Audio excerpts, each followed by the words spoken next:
Operasyona rizgarkirina bajarê Reqayê ji bin kontrola Daişê berdewam e. Rojayînê çardeyî vê mehê qonaxa çaremîn ji operasyonê hat destpêkirin û di heyama 5 roja da şervanên Hêza Sûriya Demokratîk Hesedê dikarîbû çend gund û mezrae rizgar bikirana.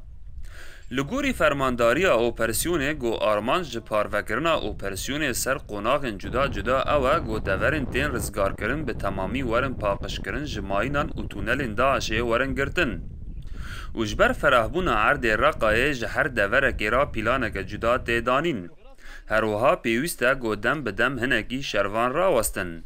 ما بچش شوازی گوته دست بشکلی مرحله یعنی قونا اف تجربه می ساله هنه اف چند ساله مثلا لدی داعش امشار دکن یعنی الباجاری که مازن امن جاری که دم حیبدن برخا من لکی دا به سبب گو امج ضرر بکن اوی راستیه که آج بوج اف قونا جمله کی و فایده و او یعنی تکیم ده برخا اما تنجم خوش دیگه Hatzanîn got armanca vê qonaxê rizgarkirina hemî gundewarên Bakurê Reqayê ye, da got xeleka çemberê li dora bajêr bîtir teng bibe.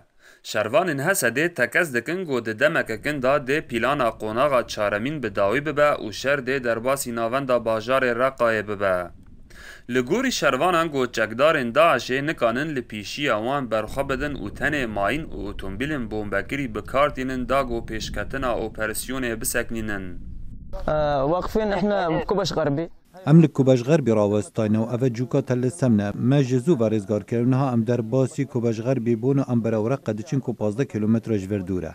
Hêjaya gotinê got di şeşî meha 11 sala borî da Hêzên Sûriya Demokratîk operasyona Xezeba Firatê ji bo rizgarkirina Reqayê dest pê kir û di encamên operasyonê da ta niha bi sedan gund û herêmeke berfereh hat rizgarkirin. Her wiha bajarê Reqayê ji 4 aliyan ve hat dorpêçkirin. Operasyona rizgarkirina bajarê Reqa du qonaxa xwe yê çaremîn da berdewam e. Niha em li gundê Kibiş Sekîne got diho bi êvarê hatibû rizgarkirin û di navberî me û bajarê Reqa da tenê 15 kîlometr maye. Mehmûd Balî dengê Amerîka, Bakurî Reqa.